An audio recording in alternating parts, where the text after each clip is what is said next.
ఓం హ్రీంకారాసనగద్భితానలసికాం సౌః క్లీం కళాంభిప్రతీం సౌవర్ణామ్రధారిణీం వరసుధాధౌతాం త్రినేత్రోజ్వలాం వందే పుస్తకపాశమంకుశధరాం స్రగ్భూషితాముజ్వలాం త్వాం గౌరీం త్రిపురాం పరాత్ప్రగలాం శ్రీచక్రసంచారిణీం. ఓం క్లీం క్లీం కామాఖ్యా క్లీం క్లీం నమః. మనకి కామాఖ్యాదేవి గురించి అంబుబాచి అనేటటువంటి ఉత్సవం మనకు సంవత్సరానికి ఒక్కసారి జరుగుతుందని తెలుసు. అయితే అది ఎప్పుడు జరుగుతుంది అని అంటే మనకి ఆషాఢ మాసం శుక్లపక్షం సప్తమి నుంచి ఏకాదశి తిథుల్లో జరుగుతుంది.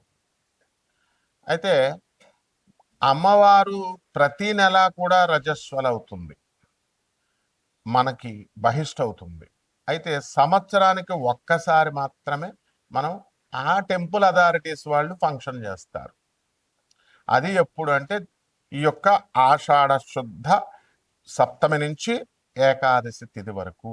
అది ఎప్పుడు పడింది మనకి? జూన్ 22వ తేదీ నుంచి జూన్ 26 వరకు ఫంక్షన్ జరుగుతుంది, ఫెస్టివల్. అంటే అప్పుడేనా అండి అంటే సంవత్సరం అంతా కూడా జరుగుతుంది. ఇప్పుడు పుష్కరాలు ఉన్నాయి, మనం పుష్కరాలు సంవత్సరం అంతా కూడా ఇప్పుడు యమునా నది పుష్కరాలు జరుగుతున్నాయి. దేవగురువైనటువంటి బృహస్పతి కమండలంలో ఉన్నటువంటి పుష్కరుడు యమునా నదిలో ప్రవేశించాడు. ఎక్కడ? కర్కాటక రాశి, గురుడు కర్కాటక రాశిలోకి వచ్చినప్పుడు. అప్పుడు సంవత్సరం అంతా కూడా పుష్కరాలే, కాకపోతే ఆ ఘాట్లు లోతుగా ఉంటాయి, మీకు నీళ్ళు ఎక్కడ చేయాలో తెలియదు. కాబట్టి ప్రభుత్వం ఏం చేస్తుందంటే మొదటి 11 రోజుల్ని ఆది పుష్కరాలని, ఆఖరి 11 రోజుల్ని అంత్య పుష్కరాలని చెప్పేసి జరుపుతుంది. మిగతా రోజంతా స్నానం చేయొచ్చు. ఇంకా ప్రిసైజ్గా అనుభవజ్ఞులైనటువంటి మన గురువు గారు చాగంటి కోటేశ్వరరావు గారు వీళ్ళంతా కూడా మధ్యాహ్నం 12 గంటల నుంచి 1 గంట మధ్యలో వీళ్ళంతా కూడా ప్రతిరోజు కూడా పుష్కరుడు ఉంటాడు కాబట్టి స్నానం చేసుకోవచ్చు అని. అలాగే కాశీలో కూడా మణికర్ణిక ఘాట్లో ప్రతిరోజు కూడా, ఇంకా ఈ ఈ సంవత్సరం ఆ సంవత్సరం లేదు, ప్రతిరోజు కూడా 12 నుంచి మనకి కొన్ని గడియల పాటు 1 గంట వరకు మీరు స్నానం చేసుకోవచ్చు అని చెప్పారు. అయితే ఇక్కడ ఈ యొక్క అమ్మవారు మనకి శాస్త్ర ప్రమాణం ఉంది. అదేమిటంటే ప్రతి మాసం భవేద్దేవి యత్ర సాక్షాత్ రజస్వల. అంటే ప్రతి మాసాన్ని కూడా మనము ప్రతి మాసం మనం అనొచ్చు, సంస్కృతంలో మాసే మాసే అని అనొచ్చు, మాసి మాసి అని అనొచ్చు అనమాట. అందువలన మనకి ప్రతి నెల కూడా స్త్రీలు అందరూ కూడా ఏ విధంగా అయితే బహిష్ట అవుతారో ఆ విధంగా అమ్మవారు కూడా, కామాఖ్య అమ్మవారు కూడా బహిష్ట అవుతూ ఉంటుంది ప్రతి నెల. కాబట్టి మనం ఈ అంబుబాచి ఫెస్టివల్కి వెళ్ళలేకపోయామండి అని బాధపడాల్సినటువంటి అవసరం లేదు. ఏ టైంలో అయినా సరే ప్రతి సంవత్సరం ప్రతిరోజు కూడా మీరు ఆ యొక్క అమ్మవారిని మనం ధ్యానించుకోవచ్చు, కామాఖ్య అమ్మవారిని దర్శించుకోవచ్చు. ఆమె ఎవరో కాదు, ఆమె సాక్షాత్తు మాయాపీఠమైనటువంటి పెజవాడ కనకదుర్గాదేవియే అక్కడ యోనిపీఠంలా అక్కడ మనకి కామాఖ్యలో తెలిసింది, ఇందులో డౌట్ లేదు. తర్వాత ఆ అమ్మవారి ఒడ్డున బ్రహ్మపుత్ర నది మనకు ప్రవహిస్తూ ఉంటుంది. ఆ బ్రహ్మపుత్ర నది లో మనకి ఈ యొక్క ఉత్సవం అనేటటువంటి జరుగుతుంది. అక్కడ ఒక ఘాట్లో కుంకుమ వేస్తారు.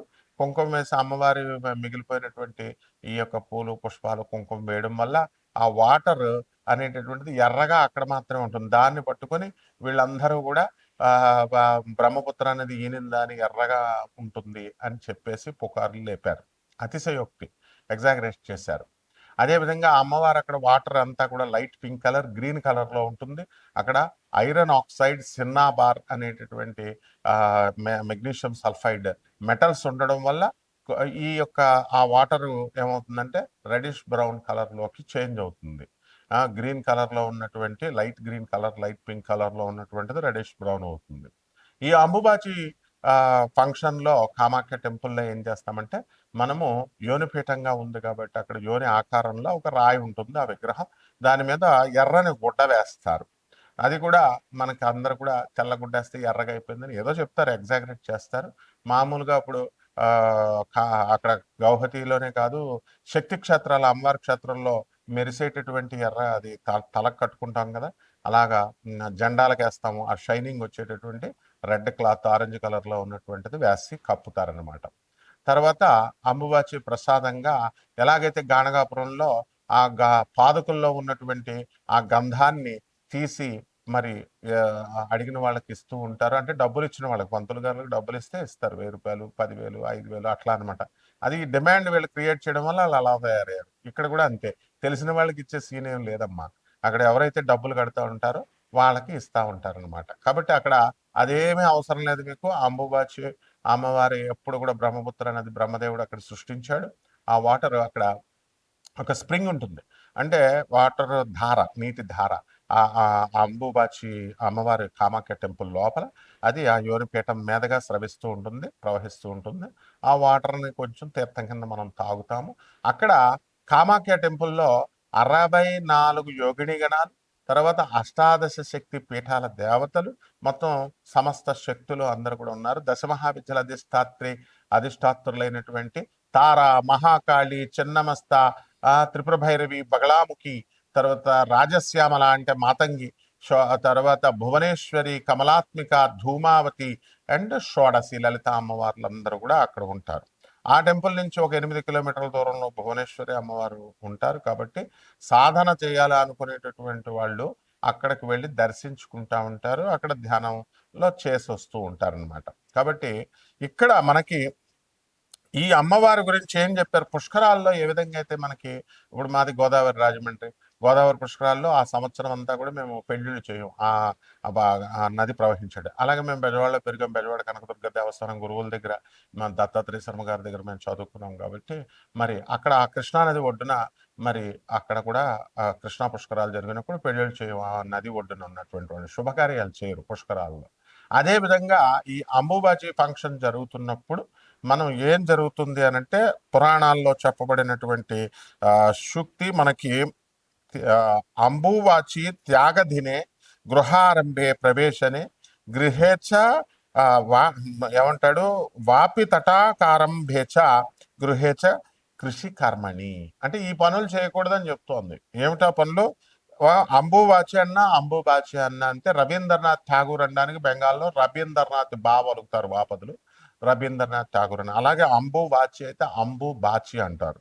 కాబట్టి అంబుబాచి త్యాగతినే ఏమిటి, ఆ రోజుల్లో ఏం వదిలేయాలట, గృహారంభే, గృహాలు కొత్తగా గృహ ప్రవేశాలు చేయకూడదు, ప్రవేశనే, తర్వాత వాపి తటాకాలు, ఈ నూతులు తవ్వించడాలు, ఇలాంటి సరస్సులు వేయడాలు, ఇలాంటి అన్ని కూడా ఆరంభాలన్నీ కూడా చేయకూడదు, కొత్త నూతన గృహప్రవేశాలు చేయకూడదు. కృషి కర్మని, వ్యవసాయం చేసేటటువంటి రైతులు కూడా ఈ పనులు మానేసుకోవాలి అని చెప్పారు. బాగుంది. అయితే ఈ కామాఖ్య పండగ, కామాఖ్య టెంపుల్ అసలు ఎందుకు ఆవిర్భవించిందండి? ఎందువలన అంటే, ఇప్పుడు జనరల్గా మనము ఈ ఆడవాళ్ళు ప్రతి నెల కూడా బహిష్టులు అవుతూ ఉంటారు. అది కొంచెం దూరంగా కూర్చోండి అని అంటారు, ముట్టుకోకుండా కూర్చోండి, బయట కూర్చోండి అంటారు. కారణం ఏమిటంటే రెస్ట్ ఇవ్వాలనేటువంటి ఉద్దేశంతో. వీళ్ళ వంటగదిలోకి వెళ్ళొద్దు అంటారు, వంట చేయొద్దంటారు, వంట ముట్టుకోవద్దంటారు. ఈ పనులు ఏమి ముట్టుకోవద్దమ్మా అంటే ఏంటి, నువ్వు వెళ్ళి ఒక మూల రెస్ట్ తీసుకో. ఎందుకనంటే ఇక్కడ హార్మోనల్ ఇంబ్యాలెన్స్ వల్ల మీకు ఈ యొక్క సమస్యలు అనేటటువంటివి వస్తాయి. ఇది ఋతుక్రమం, ఇది సృష్టి రహస్యము. అందువలన మళ్ళీ నెక్స్ట్కి ప్యూబర్టీ అండ్ ఫెర్టిలిటీకి, సంతానోత్పత్తి చేసేటటువంటి శక్తి పుంజుకుంటుంది. కాబట్టి ఆ గర్భాశయం, అందువలన రెస్ట్ తీసుకోమ్మా అంటారు. And goddess Kamakhya is the very form of earth. అందువలన ఆమె భూరూపంలో ఉన్నటువంటి భూదేవి కాబట్టి ఆ భూమికి మనం రెస్ట్ పీరియడ్ ఇవ్వాలన్నమాట. అందుకనే ఈ కార్యక్రమాలన్నీ కూడా వ్యవసాయము, దున్నడాలు, ఇలాంటి అన్ని కూడా చేద్దు, గోతులు తవ్వడాలని చెప్పాం. అలాగే ఈ యొక్క రజస్వలాన్ని అది మనం ఇర్రెస్పెక్ట్ ఇస్తున్నారు అనేటటువంటి భావంతో మనం ఉంటాము. No, it is honour. అప్పుడు ఆ కామాఖ్య అమ్మవారికి ఆ స్త్రీ యొక్క బహిష్ట అవడం అనేటటువంటిది గౌరవప్రదమైనటువంటి పని, పవిత్రమైనటువంటి క్రియ అనేటటువంటి దాన్ని చెప్పడం కోసమే ఈ అంబుబాచి అనేటటువంటి ఫెస్టివల్ని మనం కామాఖ్య టెంపుల్లో జరుపుతాం అనమాట. ఆ తర్వాత ఈ యొక్క కామాఖ్య అమ్మవారి యొక్క, ఇప్పుడు వాళ్ళంతా ఎగ్జాగరేట్ చేసి చెప్తున్నారు, ఈ టెంపుల్కి వెళ్తే అసలు ఇంకా అష్టాదశ శక్తి పురాణాల్లో చెప్పేశారు, అష్టాదశ శక్తి పీఠాలకు అత్యంత శక్తివంతమైనటువంటిది అవేమీ కావు. అష్టాదశ శక్తి పీఠాలు అన్నీ కూడా ఈక్వల్. అండ్ ఈ యొక్క అష్టాదశ శక్తి పీఠాలు అన్నీ కూడా అన్నిటికీ మూలపీఠము, మాయాపీఠము బెజవాడ కనకదుర్గమ్మ దేవస్థానం. కాబట్టి అందువల్లనే ఆమె నుంచి ఈ అష్టాదశ శక్తిపీఠాలైనా ఈ కామాఖ్య అమ్మవార్లైనా మొత్తం దశమహావిద్యలన్నీ కూడా ఆవిర్భవించారు. ఆమె ఆది పరాశక్తి. అమ్మల గన్న ఎమ్మ ముగురమ్మల మూల పుటమ్మ చాలా పెద్దమ్మ సురారులమ్మ వేల్పుటమ్మల మనంబుల నుండెడి అమ్మ దుర్గ మాయమ్మ కృపాబ్ధినిచ్యుత మహత్వ కవిత్వ పటుత్వ సంపదల్ అని పోతనామార్చులు అమ్మల్నే కన్నా అమ్మ అమ్మ జగన్మాత తల్లి నువ్వు దుర్గా అని ప్రార్థిస్తాడు. అదేవిధంగా ఈ యొక్క ఆ మనకి బెజవాడ ఇంద్రకీలాద్రి పర్వతం మీద వెలిసింది కృతయుగం అన్నట్టు. అప్పుడు ఆ అర్జునుడు మనకి అక్కడి నుంచి పాశుపతాస్త్రాన్ని తెచ్చుకున్నాడు ఆ కొండ మీద. కాబట్టి ఆ బెజవాడ కనకదుర్గమ్మ దేవస్థానం ఎలాంటిదో, ఈ శ్రీశైలం అమ్మవారు భ్రమరాంబ ఎలాగో, కాళహస్తి జ్ఞానప్రసూనామ్మకి ఎలాగో, అష్టాదశ శక్తిపీఠాల దేవతలు ఎలాగో, ఈ ఈ యొక్క కామాఖ్య అమ్మవారు కూడా అంతే శక్తివంతమైనటువంటిది. ఆమె అక్కడ వెలిసింది కాబట్టి ఈ పీఠం ఎక్కువ ఆ పీఠం తక్కువ అనేది మనం చెప్పుకోకూడదు. అట్లాగా డిస్టింగ్విషన్ డిస్క్రిమినేట్ చేయకూడదు. ఇది కూడా ఎగ్జాగరేషన్ అవుతుంది. కాబట్టి శాస్త్రం ఏం చెప్తుంది, మాయాపీఠ నది అమ్మవారు జ్ఞానినామ చేతాంశ దేవి భగవతి సా బలాదకృష్య మహాయ మహామాయా ప్రయచ్చది అని చెప్తుంది. జ్ఞానులు సైతం మాయలో పడేస్తానంటుంది. యా దేవి సర్వభూతేషు మాయారూపేణ సంస్థిత నమస్తస్యై నమస్తస్యై నమస్తస్యై నమో నమః అన్నారు. మాయలో మాయ రూపంలో ఉన్నటువంటి ఆ శక్తి నుంచి సృష్టించబడినయే ఈ అష్టాదశ శక్తిపీఠాలు. 51 శక్తిపీఠాల్లో ఒకటైనటువంటి కామాఖ్య కూడా. కాబట్టి ద్వాదశ రాశుల మీద ఈ కామాఖ్య అమ్మవారు ఉపాసన ఇంట్లో చేసుకోవడం ద్వారా అక్కడికే వెళ్ళలేదని బాధపడాల్సినటువంటి అవసరం లేదు. అక్కడికి టెంపుల్స్కి అసలు వెళ్ళాల్సినటువంటి అవసరం లేదు. అందరూ కూడా ఏంటంటే ఎంకరేజ్ చేసేస్తున్నారు, టెంపుల్స్కి వెళ్ళండి టెంపుల్స్కి వెళ్ళండి. అప్పుడు ఆ మధ్య అరుణాచలాన్ని ఎంకరేజ్ చేశారు, అంతకుముందు షిరిడీని ఎంకరేజ్ చేశారు, ఆ తర్వాత కాశీ మించింది లేదన్నారు. అంటే సంవత్సరానికి ఒక టెంపుల్ ఫేమస్ అవుతూ ఉంటుందా? వీళ్ళ పర్పజల్ చెప్పేటటువంటి వాళ్ళ పర్పజల్ సర్వ్ అయినప్పుడు వ్యూస్ మీరు బాగా చూస్తూ ఉంటారు కాబట్టి వేరే దేవస్థానం గురించి చెప్తూ ఉంటారు. కాబట్టి దేవాలయాలకు వెళ్ళాల్సినటువంటి అవసరం లేదు. ఆ విగ్రహం అనేటటువంటిది ప్రతిబింబం అన్నమాట. ఆ దేవతకి ప్రతిబింబం ఇంట్లో చేసుకోండి. ద్వాదశ శక్తి పీఠాలన్నింటికి కూడా ద్వాదశ రాశులు వారు ఏ విధంగా ప్రభావితం చేస్తాయి అష్టాదశ శక్తి పీఠాలు, ఈ కామాఖ్య టెంపుల్ అనేటటువంటిది మనం ఒక్కొక్క రాశి వారీగా చెప్పుకున్నాం. మీనరాశి, ఈ మీనరాశి వారికి అందరికీ కూడా మనకి ఏలినట్సం జరుగుతుంది. మరి జన్మంలో ఉన్నటువంటి శని వక్రించి జూలై 27వ తేదీ నుంచి అనేకమైనటువంటి అనర్థాలను తెచ్చిపెట్టడానికి అవకాశాలు ఉంటాయి. అంతే ఉద్రేకం వలన ఒకటి ఇటువంటి అన్నీ కూడా చేయకుండా ఉద్రేకంగా ఉండకుండా జాగ్రత్త పడాల్సినటువంటి అవసరం ఉంది. అలాగే ఈ యొక్క సప్తమంలో ఉన్నటువంటి కేతువు శుక్రుడు మరి జూలై 4 తర్వాత సప్తమ స్థితిగతుడు అవుతున్నాడు. కాబట్టి గతంలో కంటే కూడా కొంచెం పరిస్థితులు కొంచెం మారడానికి అవకాశాలు ఉంటాయి. గతంలో తల్లి అవనివ్వండి, భార్య అవనివ్వండి, ఎవరైతే లేడీస్ ఉన్నారో అటువంటి వాళ్ళందరితో కూడా మీకు సఖ్యత అనేటటువంటిది గతంలో లేదు. మరి ఈ యొక్క అంబుబాచి ఉత్సవం తర్వాత కొంచెం అది పెరగడానికి అవకాశాలు ఉన్నాయి. ఆ తర్వాత ఈ యొక్క రాశి వారందరూ కూడా అనుకున్న పనులు అనుకున్నట్లు చేసుకునేటటువంటి లక్షణాన్ని కలిగి ఉంటారు. అవన్నీ కూడా వీళ్ళు ఇప్పుడు సాధిస్తారు. విద్యార్థులు ఎవరైతే ఉన్నారో మరి అటువంటి వాళ్ళందరికీ కూడా గురుడు మనకి ఈ యొక్క పంచమ స్థితిగతుడు ఉన్నాడు. అలాగే జూలై 16 తర్వాత రవి కూడా మనకి కర్కాటక రాశిలో ఉండే శుభమైనటువంటి ఫలితాలను మీకు ఇవ్వడం అనేటటువంటిది జరుగుతుంది. అయితే ఈ యొక్క జూలై 7 తర్వాత బుధుడు అర్ధాష్టమంలో ఉండడం, ఆ తర్వాత అర్ధాష్టమంలో ఉన్నటువంటి ఆ యొక్క బుధుడు మనకి జూలై 24 తర్వాత వక్రించడము, ఇవన్నీ కూడా కంటిన్యూస్గా జరుగుతూ ఉంటాయి. కాబట్టి ఈ రాశి వారికి అందరికీ కూడా మనకి ఈ సోదరుల యొక్క డెవలప్మెంట్ అనేటటువంటిది కాస్త ఎక్కువగా ఉంటుంది. సోదర నష్టం కూడా జరగడానికి కూడా అవకాశాలు ఉంటాయి. అలాగే ధనస్థానంలో ఉన్నటువంటి ఈ యొక్క మనకి కుజుడు వచ్చేసరికి కఠినంగా మాట్లాడినప్పటికీ కూడా మీరు మీ వ్యాపారాలన్నీ కూడా సక్సెస్ చేసుకుంటారు. అలాగే వ్యయస్థితిగతులైనటువంటి రాహుగ్రహ ప్రభావం వలన మీకు నిద్ర పట్టకపోవడము, భూతప్రేత పిశాచ బాధలు ఇవన్నీ కూడా మీకు ఉండడం అనేటటువంటివి జరుగుతాయి. కాబట్టి హాలుసినేషన్స్, కన్ఫ్యూజన్స్తో మీ జీవితాలను పాడు చేసుకోవద్దు అసలు. అలాగే చిన్నా చితకా వ్యాపారాలు చేస్తున్నటువంటి వాళ్ళు ఎవరైతే ఉన్నారో, చిన్నా చితకా ఉద్యోగాలు చేస్తున్నటువంటి వాళ్ళకి వీళ్ళకి కొంచెం ప్రమోషన్ అనేటటువంటిది రావడానికి అవకాశాలు ఉన్నాయి. ఏలినాటి శని జరుగుతుంది కాబట్టి ఆ శని ఏలినాటి శని యొక్క ప్రభావం వలన అందరూ కూడా మిమ్మల్ని అనుమానించడము ఇవన్నీ కూడా చేయడం అనేటటువంటిది జరిగింది.